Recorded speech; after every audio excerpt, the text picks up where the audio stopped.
Episódio 17. E hoje vamos falar sobre a síndrome do trato iliotibial. Isso aí. Ô tio Bial.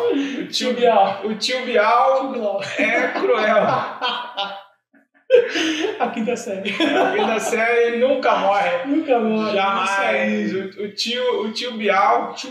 O seu joelho que fica latejando. Vamos falar bastante sobre ele e explicar um pouquinho como é que funciona. Então, pessoal, bem-vindos ao episódio 17 do Manguito Rotador, seu podcast sobre fisioterapia, saúde para atletas.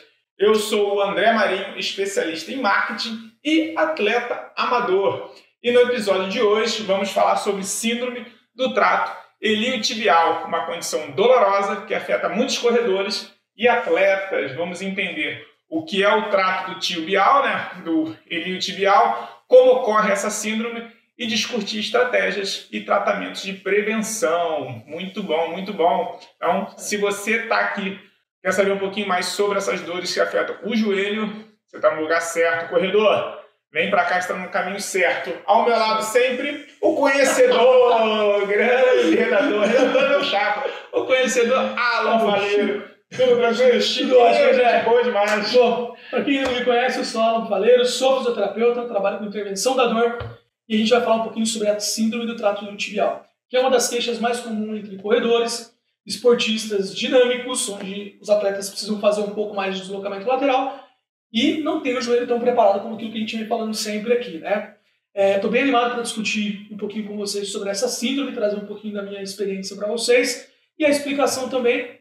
E vamos explorar todos os aspectos dessas condições para ajudar os nossos ouvintes a melhorar a condição dos nossos joelhos. Isso aí, mantê-los saudáveis. Sim. Importante. E antes de a gente começar, se você é novo aqui no canal, queremos lembrar a todos de seguir o nosso Instagram, que é o @fisiovital.esportes, e também do nosso conhecedor Alan Faleiros, lá no Instagram, com 2 L's. E a galera aqui do YouTube, que hoje, infelizmente, estão apenas com áudio, mas em breve a imagem estará disponível quando a gente fizer a edição. Então, você do YouTube e do Spotify, se inscrevam, ative as notificações, compartilhe com amigos e familiares, porque a sua interação é sempre muito valiosa para todos nós. Isso aí. Não esqueçam também de deixar suas perguntas aqui nos comentários, aqui no Instagram e no YouTube também.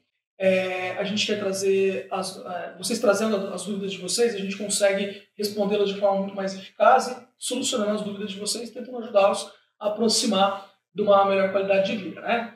A gente quer saber as suas dúvidas, as suas experiências, as suas dores, e a gente vai tentar te ajudar daqui. É isso aí. Agora, sem mais delongas, né? É isso aí. Glórias, roda a vinheta, Glórias. É isso aí. Então bora começar o show. Isso aí. Bom demais, meu povo. Vamos que vamos. E hoje vamos falar sobre síndrome do trato iliotibial. Então vamos começar pelo básico. Essa é a primeira pergunta, sempre dando um panorama geral sobre o que é o sintoma que nós vamos tratar hoje. Então, a síndrome do trato iliotibial é um nome que muitos atletas já ouviram, mas talvez não saibam exatamente o que significa, em que parte do corpo que acontece essa síndrome. Então, explica pra gente, Alan, o que é a síndrome e por que ela é tão comum entre os corredores. Legal. Bom, vamos lá. O trato iliotibial é uma estrutura que o nome já diz, ele sai lá do ilho e vai para a tíbia, tá? Então, o fato dela estar lateralmente na nossa perna, ela traz uma condição dolorosa quando é um atleta de corrida que não tem o seu quadríceps tão fortalecido em relação ao seu quadril. Então, ou seja, o glúteo médio. Se o glúteo médio é o nosso principal estabilizador do quadril, uma fraqueza dele vai fazer com que você entre com a tua perna durante a corrida mais medialmente. E isso vai gerar uma inflamação no seu trato iliotibial, ou seja, é um músculo abdutor da perna. Então, essa face lateral da perna, ela vai evoluir para uma inflamação, que é uma condição que afeta aí os principais corredores, né, os principais atletas relacionados à corrida, a esportes dinâmicos com deslocamento lateral, deslocamento anterior e posterior, como no tênis também, uma batida mais lateral, um deslocamento lateral com uma estabilização entre as duas pernas. Então, essa síndrome ocorre quando acontece essa inflamação nessa estrutura e aí acaba irradiando a dor para o joelho, porque a inserção desse tecido é no próximo ali ao joelho. Então essa dor acaba ficando irradiada para o joelho. Maravilha, maravilha.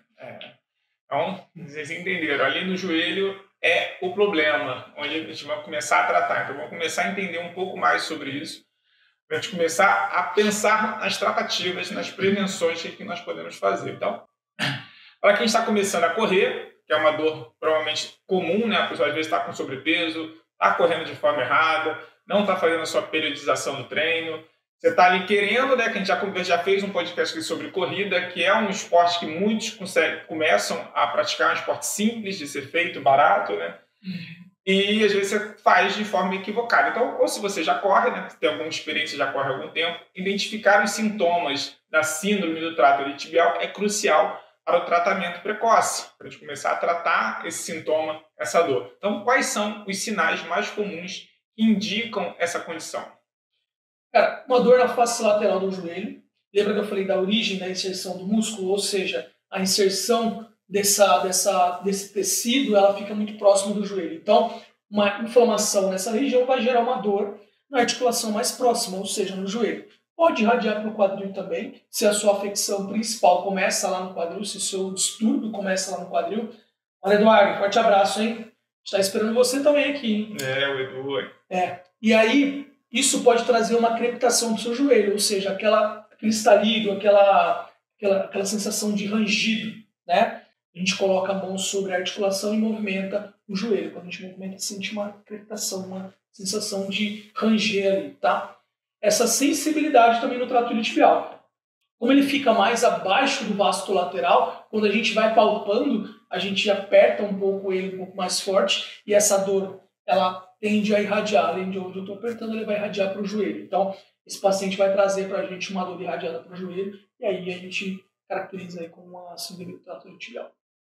Então, quando irradia para o joelho, você está com fraquezas em algumas outras áreas ali e essa dor vai irradia, isso. Aí tem alguns sinais de inflamação, né? Que é dor, calor, rubor, a sensibilidade ali na região. Então, tudo isso são as características de inflamação. Então, a gente identifica essa sensação, né? A gente até pode falar um pouquinho sobre o diagnóstico disso na fisioterapia.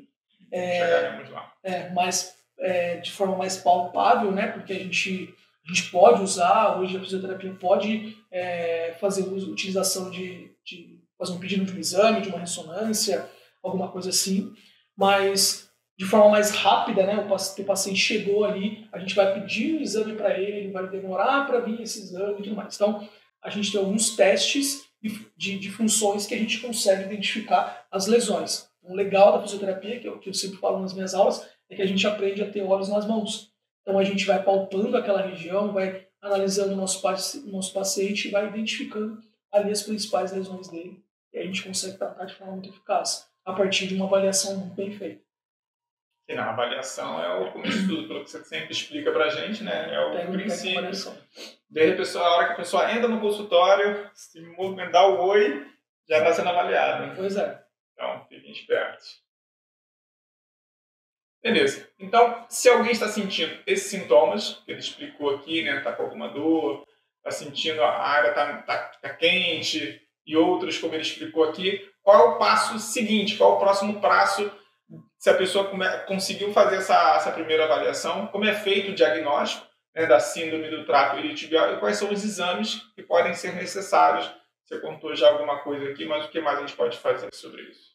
Normalmente esse paciente traz para a gente uma dor muito próxima do joelho que irradia para o joelho. Piora durante as corridas ou a sua prática esportiva e tem alguma sensibilidade na região. A gente começa a pensar, né? A gente vai avaliar ali, colocar a mão, tem alguns testes ortopédicos, como eu falei, de provas e funções, né? Para quem quer uma dica aí, existe um livro chamado Provas e Funções, a gente consegue identificar ali alguns testes ortopédicos que vai trazer esse diagnóstico para a gente, tá? Que é o legal da fisioterapia. Além disso, a gente consegue também utilizar de algumas tecnologias, né? Não, algumas mais recentes, outras nem tão recentes. Né? As mais recentes a gente consegue usar a câmera de infravermelho, nessa câmera a gente consegue identificar pontos de inflamação. E aí a gente consegue ali, através do nosso conhecimento de anatomia, a gente consegue, através da anatomia topográfica, identificar ali a região que está inflamada e saber qual músculo, qual região é e tudo mais. Tá? A gente consegue pedir um ultrassom, dentro do ultrassom a gente consegue ver o nível da inflamação daquela região, tá? Ou uma ressonância, como eu falei um pouco antes, né? A gente também consegue pedir, mas aí tem a questão do tempo de demora e tudo mais, né? A gente consegue fazer as nossas primeiras intervenções a partir da nossa avaliação e aí trazer o paciente para uma melhora e aí a gente consegue fazer com que ele volte à sua prática esportiva ou pelo menos à sua rotina diária sem que ele sinta dor. Tá? Mas o principal é a história do paciente relacionado com o nosso conhecimento. Então, o paciente traz para a gente faz uma anamnese, né? uma história do paciente que correlaciona com o exame físico que a gente vai fazer através do nosso conhecimento na fisioterapia e aí a gente chega numa hipótese diagnóstica. Essa história seria, por exemplo, se já teve alguma outra lesão no joelho, se ele teve já alguma dor quando mais novo, em algum outro esporte que ele praticava, coisa do gênero. Normalmente esses pacientes não vêm com uma história tão crônica assim, né? Tão antiga, né? Uma história de lesão tão antiga, né? Mas ele vai relatar pra gente, comecei a sentir essa dor depois que eu comecei a correr, ou depois que eu comecei a jogar tênis, ou depois que eu comecei a jogar basquete. Mas é uma dor diferente na face lateral da perna, que irradia pro meu joelho. Então a gente começa a pensar nessa síndrome. Entendi. Mas a gente vai colhendo histórias do paciente, né? Foi quando ele começou a prática esportiva que ele pode estar com algum movimento ali errado, isso pode estar lesando, ou como você sempre fala, né? aquele grupo muscular está mais fraco, o cara não vai para academia, o cara não gosta muito de academia, vai só para a prática, vou só jogar, e acaba desgastando aquele músculo que já estava mais fraco, mas quando você não fazia nenhuma atividade, ele servia para você caminhar, para você pegar uma compra, para você ficar ali, estava tranquilo, para brincar até com as crianças, estava de boa. Mas na hora que você começa a puxar mais dele, ele começa a identificar. Né? E uma coisa também é muito comum a gente ver em pacientes com o joelho invaro, que é aquele joelho arcado para fora, tipo o joelho do Mané Garrincha. Sim. Por quê? A tíbia e o fêmur, eles ficam assim, né? Pensando no lado esquerdo, né? A tíbia e o fêmur, eles ficam assim, ó. E aí o fato deles ficarem ali na junção, né, na congruência articular, assim, dessa forma, a inflamação ela ocorre mais nessa face lateral, porque a gente está sempre sobrecarregando essa região, né? Então a gente sempre faz uma descarga de peso que o corpo não está acostumado a receber, ou não deveria estar acostumado a receber naquela região. Apesar de que as pessoas que têm essa condição, elas já nascem assim, né? Então a gente consegue na fisioterapia tratar isso também de forma muito eficaz, corrigir muito a postura quando ainda é muito novo, né? Aos 7, 8 anos de idade a gente consegue corrigir bastante isso. Depois disso, tratar os danos, né? Porque não tem muito mais o que a gente fazer, mas a gente consegue fortalecer músculo agonista e antagonista para conseguir corrigir o máximo de postura desse joelho. Bom, muito bom, muito bom. Perfeito. Agora vamos falar sobre prevenção. Quais são as causas mais comuns da síndrome do trato iliotibial e os fatores de risco que aumentam a probabilidade de desenvolver essa condição? Todos os esportes relacionados à corrida, né, à utilização de membro inferior de uma forma mais afinca, né, a gente consegue ali identificar como uma pré-condição.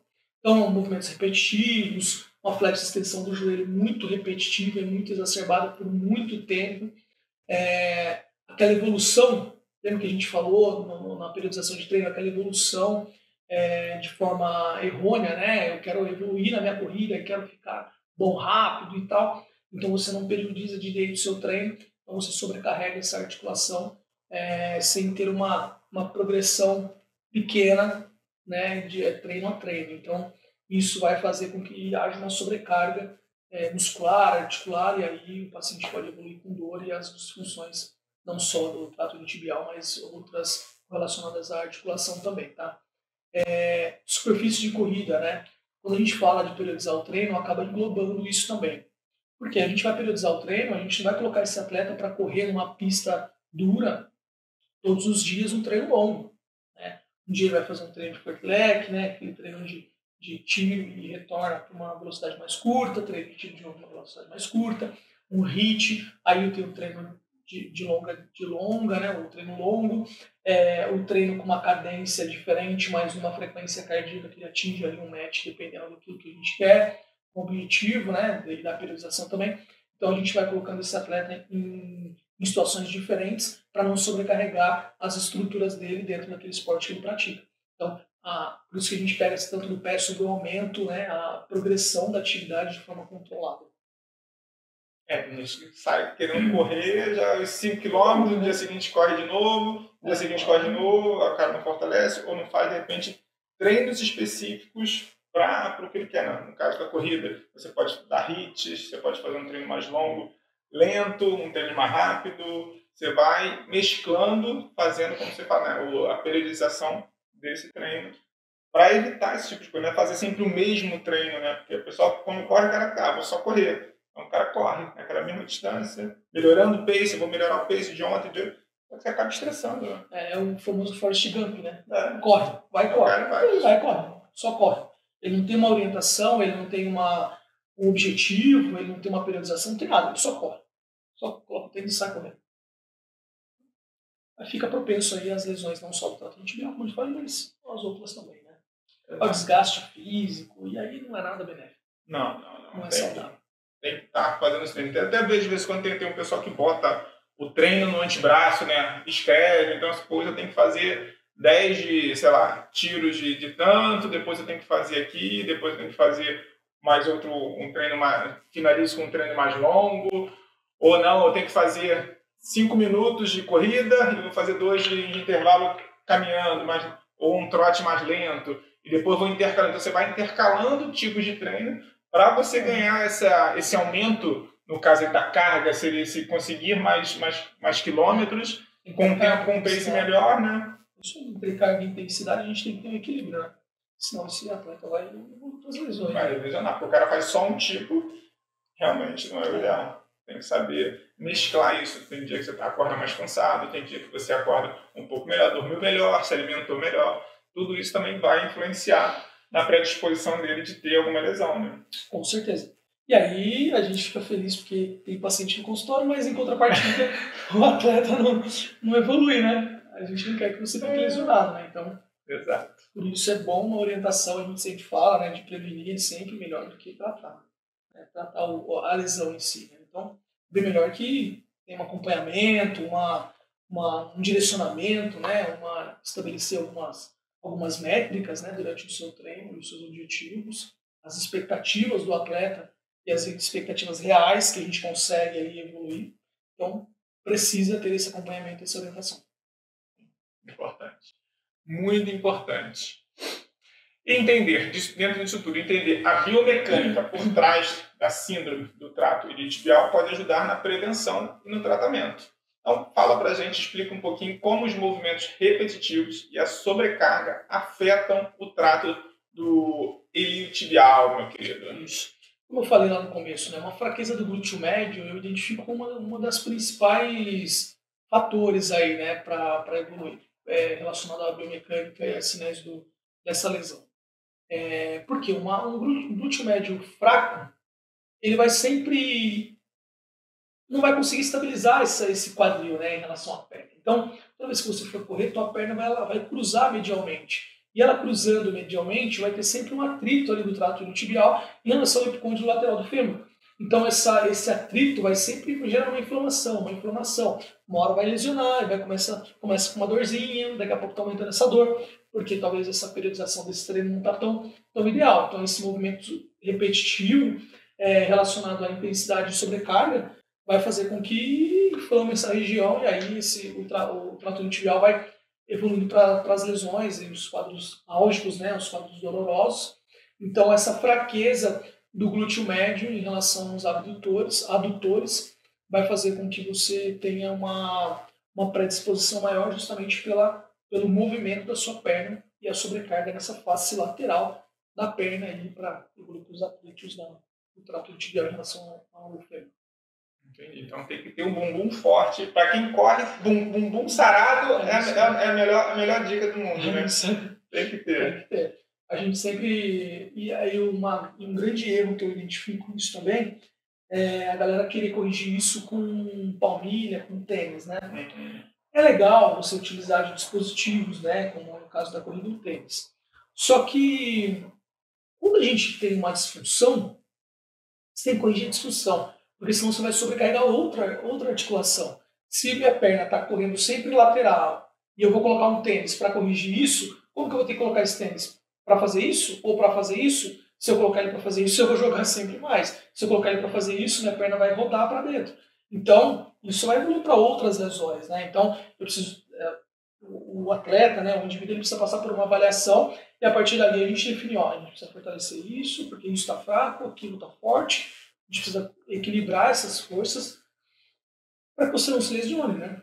Então não é tão simples assim como coloca uma palmilha ou um tênis e vai resolver ou gasta a lateral do tênis. Já vi gente gastando a lateral do tênis. Então, é errado, né? Sim. É errado.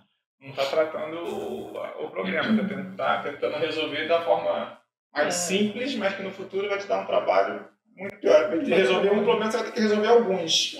Não vai dar bom, né? Não vai dar bom, vai ficar parado. Então tudo que a gente prega aqui, que a gente orienta vocês, para que vocês busquem os profissionais, é para isso, para que você não pare de treinar, porque o objetivo é que você continue treinando da forma certa, da forma correta, com saúde, para que você tenha uma vida longeva, uma vida com qualidade de vida, mas praticando esporte, que é o que a gente coloca aqui e prega, mas pratiquem, façam de forma correta, não saiam tentando arrumar atalhos, que muitas vezes é bem pior. Né? E o importante é você entender que existem atletas e atletas, né? Sim. Existe aquele atleta que é o corredor profissional, que ganha para aquilo, que é patrocinado, que carrega uma camisa de uma marca, que vai para isso, vai para aquilo, então ele representa aquilo. Normalmente, esses atletas eles não fazem o esporte para uma vida saudável, né? Eles elevam muito a sua performance, e elevar muito a sua performance, você tem um tempo menor de prática em alto nível, né? Então a gente precisa balancear isso também para chegar num senso comum entre expectativa e orientação profissional, né? Expectativa do atleta, né, do indivíduo que joga, que corre 3 vezes na semana, entendeu? Ele é um advogado, ele é um fisioterapeuta, é um médico, é um sei lá o quê, mas ele, o ganha-pão dele é outro, né? Então ele tem que entender isso também e a gente conseguir alinhar tudo isso. O André treina todos os dias, tem dias que faz 2 treinos, não é a atividade profissional dele, mas tá aí, tá jogando, tá treinando e não tá sentindo dor, ou se sente uma dor em outra, mas é mais relacionada à muscular, mas a disfunção dele a gente tá tratando muito. Sim, resolveu. Vindo pra aquilo. Não, o que eu tinha resolver. Agora é só manter e ficar na quadra. Lógico, tem dia que você cansa um pouco mais, tem dia um pouco menos, tem dia que o esforço é um pouco maior, tem dia que você tem uma sequência maior de jogos ali, você tira depois na frente. Quando você consegue ajustar, é maravilhoso, mas tem vezes que você realmente não consegue. As agendas não batem das pessoas que você tem que marcar. Semana passada eu tive bastante jogos, sei lá, foi 4 seguidos, em 4 dias eu joguei 3 jogos valendo lá pelo ranking e tudo mais. Então, eu tinha um desgaste, mas então eu tirei algumas coisas, fazia só recuperação. Então fazia minha recuperação de ombro, fazia uma mobilidade e ficava mais quieto, mas não ia para academia para puxar ferro, para fazer outra coisa. Não saber direcionar seu treino. Saber direcionar, assim. Mas eu tava sempre, fazia as caminhadas quando eu terminava para desaquecer o corpo, para poder no dia seguinte estar com a perna inteira, não estar bombando de ácido lático ali. Então, sim, você vai aprendendo e vai ajustando, vai entendendo o seu corpo. Né? Exatamente. Identificar quando isso é uma dor muscular e quando isso é uma dor articular, por uma inflamação ou qualquer outra coisa, de um tecido mole, de um ligamento, tendão. É saber identificar. E se você não sabe identificar, procura um profissional. Sim, vai aprendendo. Vem, não ignore, né? A gente sempre fala, não ignore essas dores. Não ignore as dores. Acompanhe aqui o nosso podcast. E lembrando a vocês, se você chegou até aqui, não esqueça de seguir. Se você chegou até aqui, não segue nosso Instagram no @fisivital.esportes. Para quem segue, para quem ainda não segue também lá, o Alan Falheiros também está sempre colocando conteúdos bem bacana lá sobre o dia a dia dele. Estou perturbando ele aqui cada vez mais para ele colocar mais dia a dia a parte da faculdade, o que ele dá aula na faculdade, plantão, quando der plantão, alguma coisa, postar coisas sobre o plantão, postar ele tratando a rapaziada, né? Tem que ficar em cima dele. Vou alimentar mais um pouco. Isso, porque tem um conteúdo muito valioso ali dentro, que ele tem um contato com muita gente que acho que muitos de vocês vão se beneficiar seguindo o Alan Falheiros lá no Instagram também. Além do hobby dele, que é um hobby diferenciado, o cara corre de kart, né? Não é pra qualquer um, é um cara bastardo. Não sei, essa semana eu não treinei ainda. Essa semana eu não treinei ainda. Só semana que vem. Esse final de semana eu tô de plantão. Tá de plantão? Ficou out? Tá de folga. Faz parte. E a galera do YouTube e do Spotify também se inscrevam, ativem as notificações, compartilhem com amigos e familiares. É sempre importante ouvir vocês. Dando sequência aqui depois dos nossos reclames, vamos aqui falar sobre depois de diagnosticada, né, na verdade, a síndrome do trato iliotibial, quais seriam as estratégias para a gente tratar e o que você recomenda para os nossos pacientes, meu amigo? Tá. Eu nunca sou a favor de uma recuperação inativa, tá? Um descanso inativo. Eu sou a favor de um descanso ativo, de uma recuperação ativa. O que é isso? A gente tratar o paciente, mas sem tirar ele da prática esportiva. Obviamente, a gente vai diminuir a sua intensidade, a gente vai mudar alguma coisa dos seus treinos, mas não vai deixar ele parado, né? Totalmente parado ali. É porque o atleta ele precisa manter o nível dele e faz parte daquilo que a gente faz, conseguir orientar o nosso atleta em relação a isso, tá? Então, esse repouso ativo, essa modificação nas atividades, ou seja, alterar algumas coisas ali no seu treino, tá? Existem algumas técnicas dentro da fisioterapia que a gente consegue fazer essa desinflamação, tá? Com estímulos eletrotermoterapia, né? Também as orientações que eu costumo fazer para a galera em casa num período mais agudo usar o gelo, num período mais crônico usar as compressas com calor, né, com coisa mais quente, né, seja ela da almofadinha ou então com uma água quente, alguma coisa relacionada a isso. E depois, mais tardio, esse atleta vai precisar fazer alguns alongamentos, fortalecimento, né, alguns treinos para corrigir o fator que fez com que ele evoluísse para essa lesão. Então a gente tem que periodizar o nosso tratamento também, né? Não é só periodizar o seu treino, a gente vai periodizar o seu tratamento. Então, em cada fase a gente vai colocar um objetivo e conforme a gente vai alcançando esse objetivo, a gente vai avançando dentro da terapia de recuperação. Exato, então gelo, a galera que gosta da terapia de gelo é bem bacana, eu de vez em quando faço uso, nem sei, porque é difícil pular na piscina gelada, é difícil entrar embaixo do chuveiro gelado. Fiquei sabendo que hoje você já tomou banho gelado. Hoje eu tomei. Me contou que você já tomou banho gelado lá embaixo. Já tomei um banhozinho gelado. Dizer que era um banho gelado, né? Eu acho que... Foi no banho, né? A gente dá aquela regulada na água, deixa lá mais frio.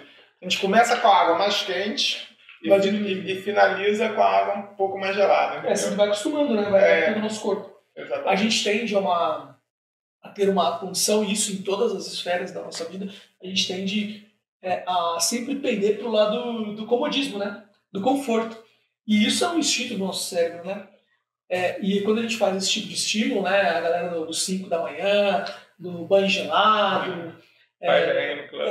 exatamente. Então, a gente estimular o nosso corpo a sair da nossa zona de conforto, né? E não é porque acordar às 5 horas da manhã vai mudar o teu cérebro nem nada, mas vai te dar um controle sobre o teu corpo e você vai ter mais tempo produtivo.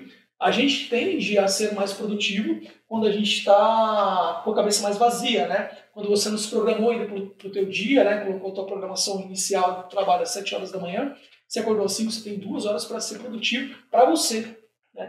Então, a gente pensa nisso como um fator bom aí para a evolução pessoal. Né? Exato. Sabe qual é o nome da zona de conforto? Vulgarmente conhecida? A zona do cocô. Zona do cocô? Por quê? Você não sai da grande. Porque o cocô é quentinho, né? Confortável. Você tá com cocô. Não, a mão na bosta. Não, mas você imagina. Cocô é cocô. É quentinho, é confortável, né? Mas é uma bosta, né? Todos os nossos fluidos corporais são quentes, né? Então, é um cocô. É uma merda. Você tá ali quentinho, confortável. Tá na zona do cocô, tá bem. Não sai daqui não, mas você tá na merda, porra. Então sai dali, né? Sai da merda. E faz alguma coisa. É esse trabalho que você faz mental, é uma briga mental com você, mas que você vai se policiando, vai ajustando, e depois que você pratica atividade, eu passo essas 2 horas pela manhã voltar para que você leia. Tem muita gente que acorda cedo para ler, que é legal, acorda cedo para fazer alguma atividade física, e realmente ajuda. Assim, hoje em dia eu acordo 5h20, 5h30, às vezes 5, ou mais no frio, mais 5h30. Quando está mais quente, eu vou para esse, consigo 5, 10, tal, um pouquinho mais ali. Eu vi uma entrevista do Cristiano Ronaldo, né, o jogador de futebol de Portugal lá. Eu vi uma entrevista dele falando sobre isso, né? O jornalista perguntou para ele qual que é o segredo do sucesso, do seu sucesso, né, relacionado à tua profissão. Ele falou, cara, disciplina. Aí ele falou assim, mas se todo mundo tiver disciplina, vai chegar no teu... Se todo mundo caminhar, fizer os teus caminhos, vai chegar no sucesso relacionado à disciplina? Aí ele falou assim, não. Se eu te der um mapa de tudo que eu fiz, você acha que você vai ter o sucesso que eu tive? Aí ele falou assim, talvez não. Ele falou, pois é, porque o segredo não está no mapa, no percurso que eu fiz, e sim na constância e na disciplina. Então, se a gente tiver uma disciplina, uma constância ali do 1%, a gente brinca, né, do 1% todo dia, é você fazer ali o dia que você não quer acordar cedo, mas você comandar o teu corpo, não, eu vou acordar cedo, né? E uma atividade, ela vira uma rotina depois de 21 dias repetitivos, né? Tem alguns estudos que falam 21 dias repetitivos. 70, tá? 70 vai de pessoa para pessoa. Exatamente. Então, a partir desse período, você começa aquilo tornar parte da tua rotina, parte de você, e aí teu corpo começa a acostumar, né? A gente é adaptável. Sim. A gente foi feito para ser adaptável. Por que os atletas quenianos, eles têm uma disposição muito maior de corrida pelo ambiente que eles estão inseridos, né? Por que a gente aqui no Brasil tem uma tolerância ao frio menor do que a galera que está lá? Porque a gente não foi exposto, né? A galera da Europa e tal. A gente não foi exposto àquele ambiente, nosso corpo está acostumado, né? Então, são os ambientes que a gente está inserido, vai fazer com que você alcance aquilo que você quer alcançar. Então, tem que se predispor a isso. Sai da zona do cocô e vai, briga com a cabeça. Essa parte mental é fundamental. Não tem jeito. É isso. Então, e a fisioterapia? Vamos falar um pouquinho das tratativas da fisioterapia, né? Que é fundamental no tratamento de muitas das condições e principalmente aqui da síndrome do trato iliotibial. E como a fisioterapia específica pode ajudar no caso dessa síndrome, meu caro conhecedor? Cara, um pouquinho de tudo aquilo que a gente tem falado, né? Dentro da fisioterapia, a gente trabalha, eu gosto muito, né, das terapias manuais. Então, a gente tem várias técnicas que a gente pode utilizar disso, seja com ventosa, seja com dry needling. E se você nunca ouviu falar disso, a gente tem um curso em agosto agora, dia 24 e 25 aqui em Indaiatuba, no interior de São Paulo, bem do ladinho de Campinas, então é fácil o acesso para vocês virem. Esse curso é presencial, são 2 dias de curso, é um curso muito completo, tá? E aí todo mundo ganha os kits para começar os seus atendimentos com essa técnica, tá? Então é um curso bem legal, bem completo, a gente montou um manual muito massa para vocês acompanharem depois. Então, todas essas técnicas de terapia manual vão fazer as liberações miofasciais para que a gente diminua a sobrecarga naquela região, aumenta a circulação sanguínea, drena esses fluidos, né, esses mediadores inflamatórios, e aí o atleta diminui o quadro álgico e aí, consequentemente, a gente consegue diminuir a inflamação.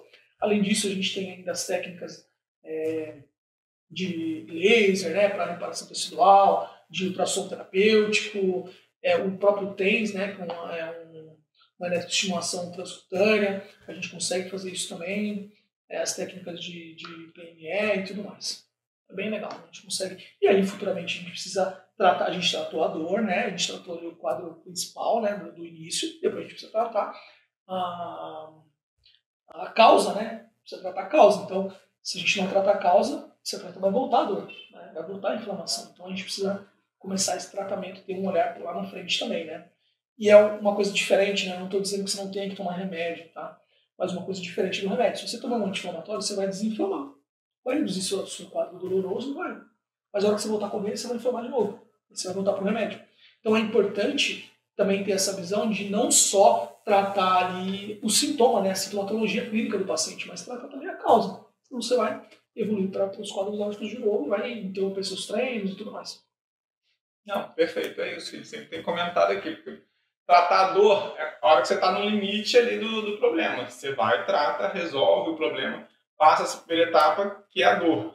Mas depois disso você tem que entender por que eu cheguei àquela dor, qual foi o motivo, qual foi a causa daquela dor. Entendendo isso, continuar esse tratamento para você prevenir que isso não volte a acontecer, que você realmente fortaleça, que você realmente trate, entenda por que você teve aquele problema e resolva isso de vez. Então, é muito do que a gente fala aqui, a questão da prevenção parte muito de você entender a causa, o motivo pelo qual você teve essa primeira dor. Porque provavelmente se você chegou a um fisioterapeuta, a maioria das pessoas que chegam com você, o cara está com a dor insuportável. Porque quando é uma dor ainda leve, o cara vai levando. E aquilo vai piorando, até que o cara realmente para, não consegue, ele busca um profissional, trata aquilo lá, ou ele mesmo sozinho, como ele falou, toma um anti-inflamatório, melhora um pouco, continua, ele fala, pô, não está resolvendo, vou buscar um profissional. Só que ele já aumentou aquele problema que era inicial ali dele.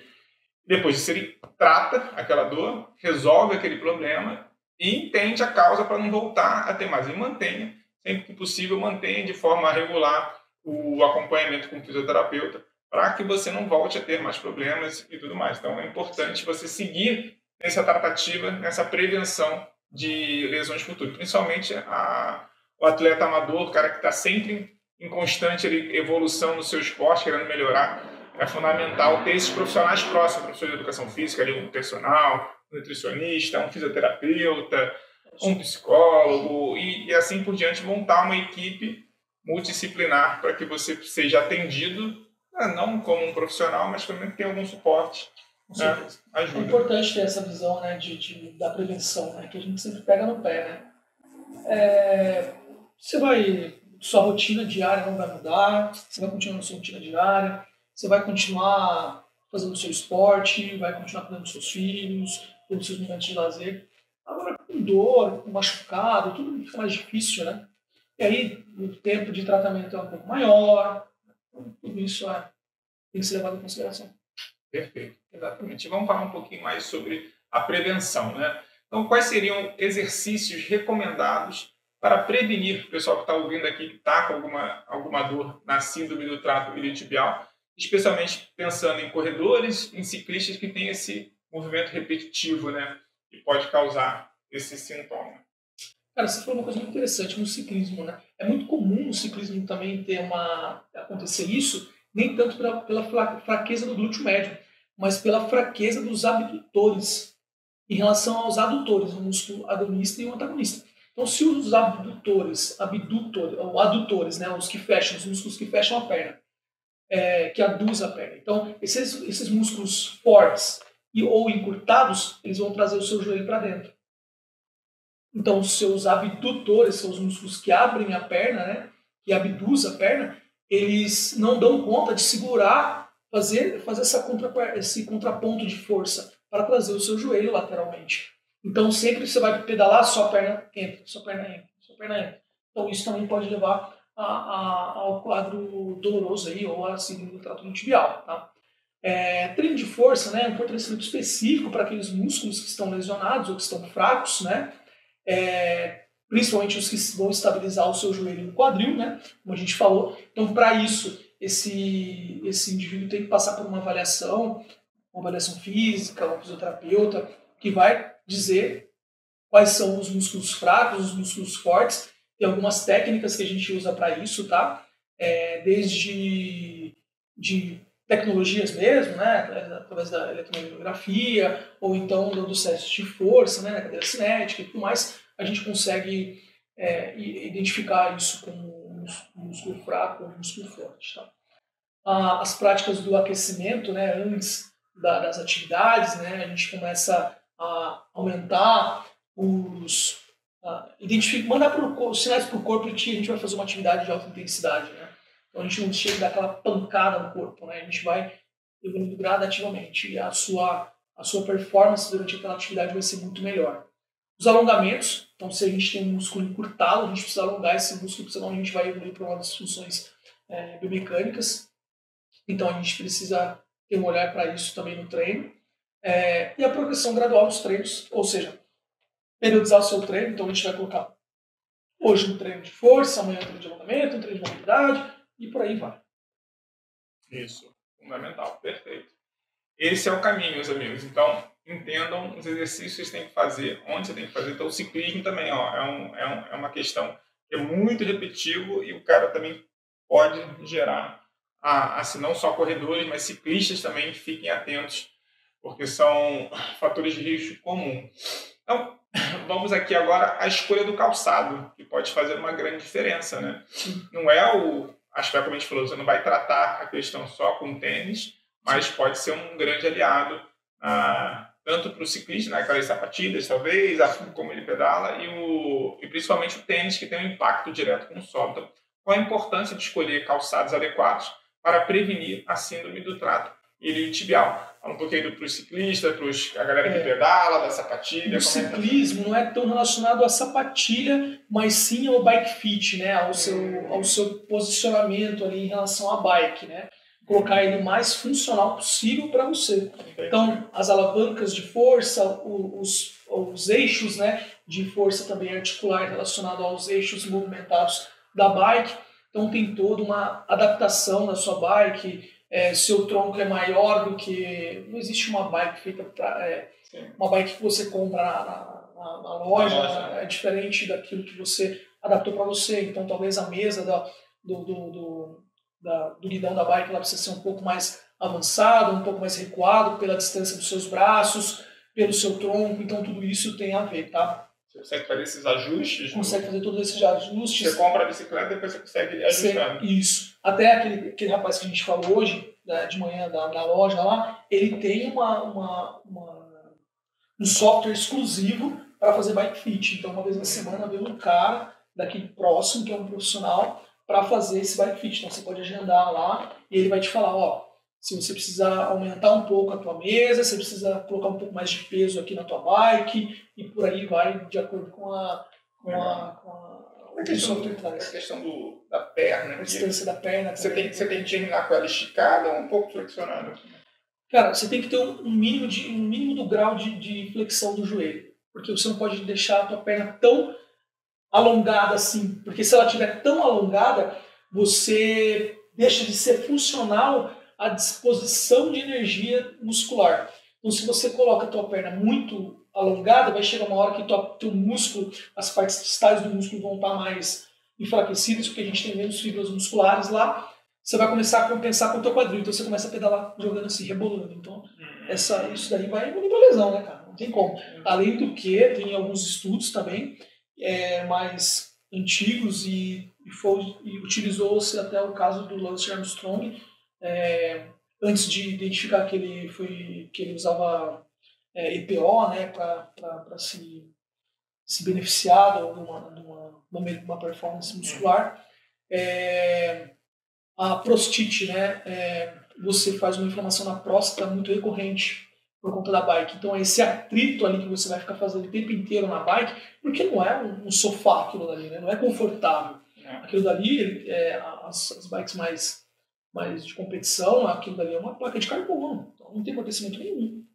Então, você vai fazendo uma prostite, vai inflamando a tua próstata. Né? Com o tempo, aquilo vai virar se você tem uma predisposição a ter um câncer de próstata, você pode evoluir para um câncer de próstata. Então, no Lance Armstrong, acreditava-se que era por conta disso. O câncer de próstata que ele teve, muito recente, mas aí descobriu-se que não era por conta disso, mas era pela quantidade de substâncias que ele utilizava para a melhora da performance. Tá?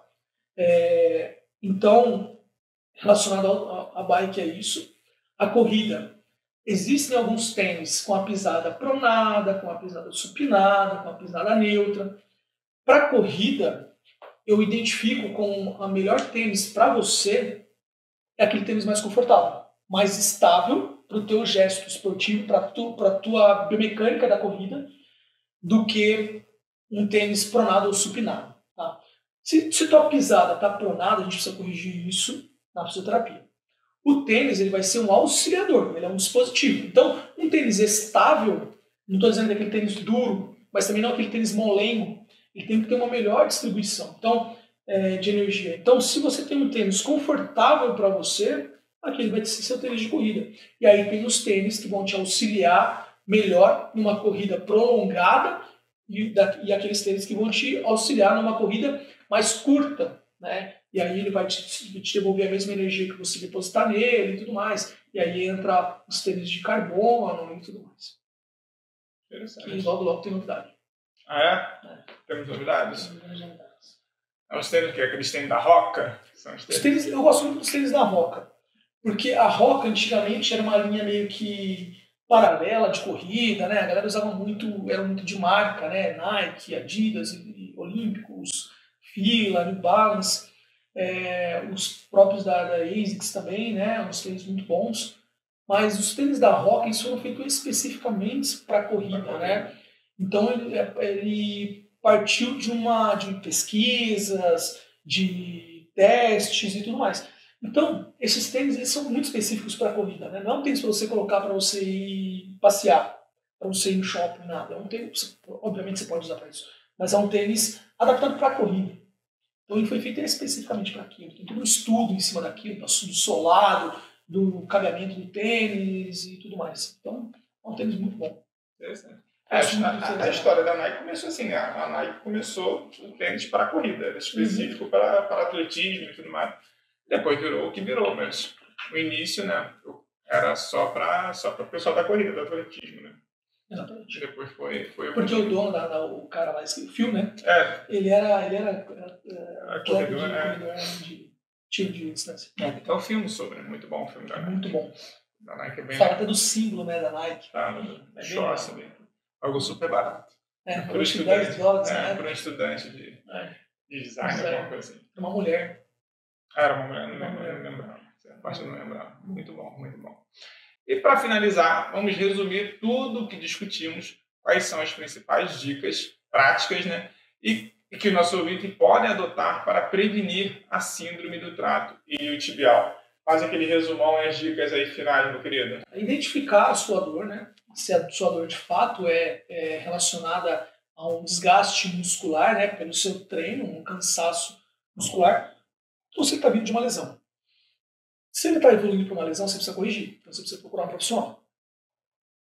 Adequar melhor os seus treinos, né? Tanto das cargas, né? Da distribuição de carga, de intensidade, saber periodizar o seu treino. Associar sempre os treinos de fortalecimento muscular, de mobilidade e de alongamento de uma forma muito regular, ou seja, fazendo isso, colocando isso na sua rotina semanal, não tirando da tua corrida, mas colocando isso, né? Adaptando ao seu treino semanal. Escolher o ambiente que você vai correr, escolher o calçado que você vai correr e como você vai correr. Eu fiz uma lesão uma vez, em 2018, correndo. Eu fui correr, eu estava em outro país e lá estava muito frio. E aí eu fui correr em volta de como se fosse um parque ecológico aqui de Dayatuba, só que era uma faculdade. Todo esse parque ecológico era uma faculdade. E lá tinha, para a galera fazer medicina, mas algumas partes dos treinos, dos estudos, né, de anatomia e tudo mais, eram feitos nesse campus. E aí tinha um lago bem grande no meio e estava muito frio, mas muito frio. Eu coloquei a roupa térmica e fui correr. Só que, tão deslumbrado com a grandiosidade da obra ali, eu fui correr e eu corri sempre com o lago à minha direita. E a faculdade toda à minha direita. Então eu corri numa direção só e, cara, você vai olhando ali para o negócio. Não tem como, né? Era frio, então as árvores não tinham folhas. Era tudo muito bonito. Tem fotos. Eu vou postar as fotos. Agora eu posto as fotos. Muito bonito. E aí essa dissociação de tronco me fez ter uma lesão de oblíquo. Eu aqueci mal para aquele ambiente porque eu fiquei olhando toda hora para a paisagem. Aí eu comecei a sentir uma dor no quadrante inferior do abdômen. Falei, é apêndice. É apêndice. Fui para o hospital, fiz ultrassom, foi um exame, não tinha nada. Mas aí eu voltei e falei, não, tem que investigar. E aquela dor não passava, fiz uma lesão muscular. Então provavelmente eu corri num ambiente que eu não estava acostumado, relacionado ao frio. Lembra que a gente falou da adaptação do nosso corpo? Eu não fiz um aquecimento da forma como eu deveria. Eu corri mais do que eu deveria, eu estava retido, porque tinha feito uma viagem longa de avião. Então a pressurização faz com que a gente fique um pouco mais retido. Então a densidade do ar também é diferente, a disponibilidade de oxigênio e de dióxido de carbono também é diferente. A pressão atmosférica também era outra. Eu estava correndo mais a nível do mar. Então tem toda essa diferença. Eu normalmente não corro em nenhum lugar. E a gente está numa altitude, né? Aqui na nossa cidade. Então a gente tem essa diferença também que é os estímulos que a gente falou. Então, colocar o teu corpo, expor o teu corpo a um estímulo muito extremo, que você não está acostumado e muito rápido, você não tem uma progressão. Então você vai ficar propenso às lesões. Então, por isso que a gente sempre pega em pé, periodizar seu treinamento, saber escolher os seus dispositivos, os seus estímulos relacionados ao seu esporte é extremamente importante. Interessante, não dá problema, né? Tu ficou olhando. Ficou olhando retardado. Ficou olhando pro lago, pra paisagem seca. Era muito bonito. Imagino, mas você tinha que ter caminhado, né? E não ter corrido. Exatamente. Tu dançar caminhada, eu falo, vou dar uma caminhada que vale mais a pena. Acabei de descer do avião, tô tranquilo. Eu não corri muito, cara. Acho que eu corri uns 10 km nesse dia. Não corri muito. Mas é bastante. É bastante. Mas pro frio que tava.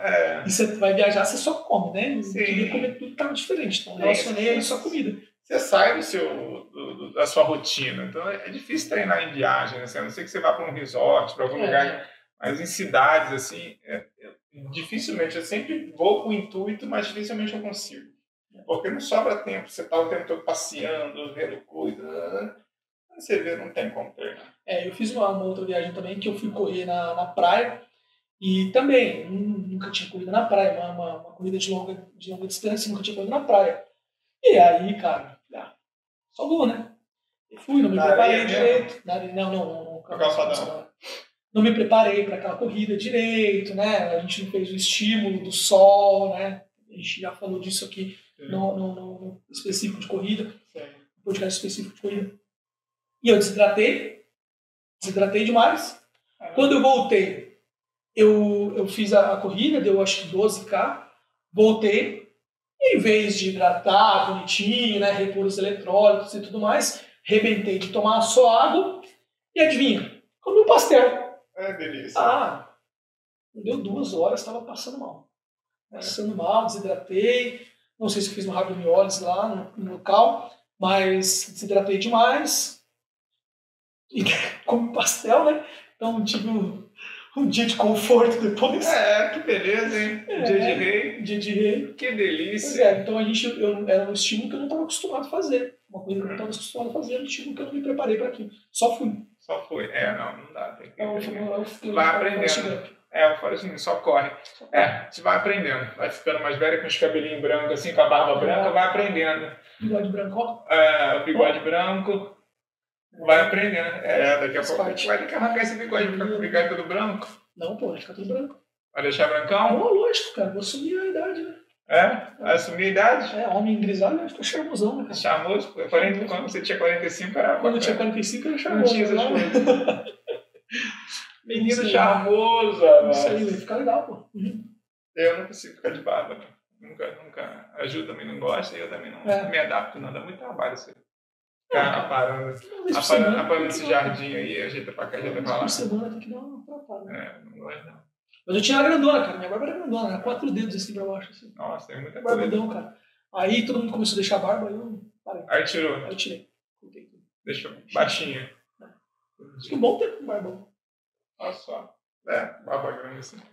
Era maior, realmente. Acho que quando você vê... Tem até uns vídeos que eu peguei ali pra ver de ontem. Não, mas isso mais pra trás. Né? Mais pra trás. Na época da faculdade, eu era barbudão. Só que minha barba ela não cresce aqui em cima. Ela vai ficar com cara de velho. De fato. Ela não cresce aqui em cima, assim, tanto na bochecha, tá? Ela cresce mais pra baixo. Mas consertava isso com a barba. Entendi. Meu garoto. Cheio das histórias.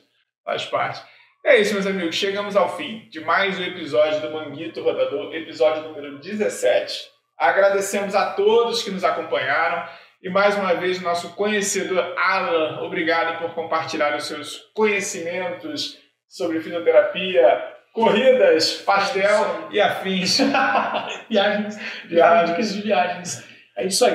A gente quer lembrar vocês, né, de seguir o podcast, seguir o Instagram também, né, lá no fisiovital.sports e no meu Instagram também, Alan Faleiros com 2 L's. No YouTube, no Spotify, não esqueçam de se inscrever, ativar as notificações, compartilhar com seus amigos e familiares. É extremamente importante vocês propagarem espalhar a palavra, né? Com certeza, eu tenho certeza que as informações que a gente trouxe aqui vai beneficiar alguém do ciclo de amizade de vocês. Então, leva isso para frente, tá? Do seu grupo de corrida, ou seja lá, a sua interação é muito importante para nós, né? E a gente quer ouvir as perguntas, as sugestões, sejam as dúvidas, né? Ou também as orientações que vocês gostariam que a gente fizesse para vocês, né? Se vocês têm alguma dúvida, a nossa sugestão é que vocês comentem aí, mandem para a gente trazer nos próximos episódios e tentar ajudar vocês de alguma forma. A gente está sempre aqui para ajudar e a gente vai adorar ouvir as vossas afecções. Que esse palavra difícil. Gastando. Tá gastando a Aurélio. Não, é isso. Todo mundo tem alguém que conhece que tá com alguma dor. Sente dor, cara. Todo mundo esportista sente dor. Tá vivo, sente dor. Alguém que pratica esporte sente dor. Cada vez que eu jogo com alguém lá no clube, é mais um paciente, futuro paciente pra você. Assim, toda semana eu chego aqui, pô, a gente quer um cara pra você lá, hein? Toda semana eu digo, vou jogando, o cara tá com dor. Hoje foi mais um, foi o Tanaka lá. Passei daí pro cara. Mas sabe o que eu acho? Que os caras tipo, levam um pau de você, aí eles pegam e ficam falando, não, mas eu tava com dor. Não, mas eu tava com dor. Pode ser, não, mas ele tava com um negócio aqui, e ele ainda apertava aqui, era um brace que ainda fazia um negócio, apertava, ele fez o RP, como é que é o negócio? PRP, fez o PRP, mas não resolveu muito e tudo mais. Aí eu falei, cara, vai um cara bom, tem um cara, ele vai lá, viu que tem um cara bom, meio cabeçudo, mas é um garoto esperto, sabe fazer os negócios lá com a agulha. Eu nem comento mais da agulha, o pessoal fica com medo. Eu nem comento mais da agulha, acho que o pessoal fica com medo. Então eu deixo quieto, falo, vai lá, trato com ele, depois resolve, mas tem que ir pra academia, o cara também, a maioria também não faz academia, não faz nada. Jogar. Você vê o Beto, né, lá o Paul, que você falou, também não vai pra academia, fica só com dor, fica descarregando o caminhão de água. É isso aí. Aí dá ruim, né? Uma hora vai cansar. Então já tem uns 50 e tantos. Já não é novo. Esse que eu joguei, tem 49. Também já não é novo. É que a filha dele joga com a minha filha da mesma idade.